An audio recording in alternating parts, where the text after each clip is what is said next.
ഇന്ന് 18ാമത്തെ ദിവസം. 18ാം ദിവസം ആരെങ്കിലും തിരിഞ്ഞു നോക്കിയോ? സർക്കാർ ആരും തിരിഞ്ഞു നോക്കുന്നില്ല. ഇവിടുന്ന് നീറ്റിന് വരെ ഇവിടെ നിന്നുള്ള നേതാക്കൾ അങ്ങ് ഡൽഹിയിൽ വരെ പോയിട്ടും ഇവിടെ ഇതിന്റെ ഫ്രണ്ടിൽ, ഈ സെക്രട്ടേറിയറ്റിന്റെ ഫ്രണ്ടിൽ ഇരിക്കുന്ന നമ്മളെ ഈ 18ാമത്തെ ദിവസം പോലും തിരിഞ്ഞു നോക്കാത്ത സർക്കാരാണ് ഇപ്പോൾ ഉള്ളത്. നമുക്ക് അർഹതപ്പെട്ടാണ് നമ്മൾ രാവും പകലും പഠിച്ച് നേടിയ റാങ്ക് ലിസ്റ്റുകളിൽ ഉള്ളവർക്ക് കൊടുക്കാതെ 10-50 ലക്ഷം രൂപ കൈക്കൂലി കൊടുക്കുന്നവരെ പ്രൊട്ടക്ട് ചെയ്യുന്ന സർക്കാരാണ് ഇപ്പോൾ ഉള്ളത്.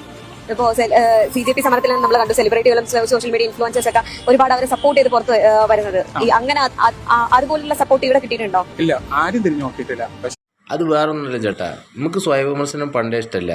നമുക്ക് ഇവിടെ ഇരുന്നിട്ട് എല്ലാവരും വിമർശിക്കാനാണ് പണ്ടോട്ടെ സ്വഭാവം. അത് തലമുറകളായിട്ടുള്ള സ്വഭാവമാണ്. അതിനി മാറാനും ഇവിടെ ഈ മറ്റേ ഒരു എക്കോസിസ്റ്റം വർക്ക് ചെയ്യുന്നുണ്ട്. ആ എക്കോസിസ്റ്റം സൂട്ട് ചെയ്യണ പ്രോട്ടോക്കോളിൽ നിങ്ങളുടെ ഈ പ്രശ്നം വരുന്നില്ല. എന്നാൽ മാത്രമേ അവർ പ്രതികരിക്കുള്ളൂ. ഇനി രണ്ട് രാഷ്ട്രീയപരമുള്ള പ്രശ്നങ്ങളെ അഡ്രസ്സിനെക്കാളും നല്ലത് ദേശീയ പ്രശ്നങ്ങളെ ഇടപെട്ടുകൊണ്ട് ആളുകളുടെ ദിശ തിരിച്ചുവിടുക എന്നുള്ളതാണ്. അതാണ് ഇവിടുത്തെ ആളുകൾ ചെയ്തുകൊണ്ടിരിക്കുന്നത്. രണ്ട് സെലിബ്രിറ്റികളാണെങ്കിൽ അവർക്ക് ഇവിടെയുള്ള രാഷ്ട്രീയ എക്കോസിസ്റ്റത്തിലെ പ്രീണിപ്പിച്ച് നിർത്തേണ്ടതുള്ളൂ.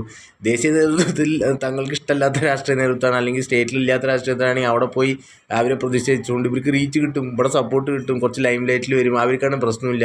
ഭാരതത്തിലിരിക്കണവർക്ക് അറിയും ഇവരാരാന്ന്. ഇവർക്ക് അവരെ അറിയേണ്ട ആവശ്യമില്ല. ഇവർക്ക് ഇവിടെയുള്ള രാഷ്ട്രീയങ്ങൾക്കും ഇടയിൽ വലിയ ശ്രദ്ധ വരില്ല. കാരണം അവരുടെ അജണ്ടേനെയും ഇത് ബാധിക്കുന്നില്ല. കാരണം അവർക്ക് ഇവിടെ കൂലി കൊടുക്കുന്നത് വേറെ പാർട്ടിക്കാരാണ്. ഇവരിവിടെ അവിടെ പോയി ഗോതി മീഡിയ എന്ന് പറഞ്ഞാൽ ഇവിടെ ഉണ്ട്. ഇവിടെ കമ്മി മീഡിയയും കുങ്ങി മീഡിയയും സംഘി മീഡിയ ഒക്കെ ഉണ്ട്. അപ്പോൾ അതിനനുസരിച്ച് പ്രവർത്തിക്കും. വലിയ റീച്ച് കിട്ടാൻ വേണ്ടിയിട്ടാണ് ഇവർ ഡൽഹിയിലൊക്കെ പോയി നിൽക്കുന്നത്. അല്ലാണ്ട് തിരുവനന്തപുരത്തൊന്നും ചെയ്യാൻ പണിയില്ല. ഇവിടെയുള്ള രാഷ്ട്രീയക്കാരെ പണക്കാൻ ഇവരെ കൊണ്ട് പറ്റൂല. മറ്റുള്ളവരെ ഡൽഹിയിൽ ഇവരും പണക്കുന്നില്ല. പക്ഷെ ഇവിടെ അങ്ങനെയല്ലല്ലോ. ഇതൊക്കെ തന്നെയാണ് അതിൻ്റെ കുട്ടൻസ്. ഓക്കെ, നന്ദി, നമസ്കാരം.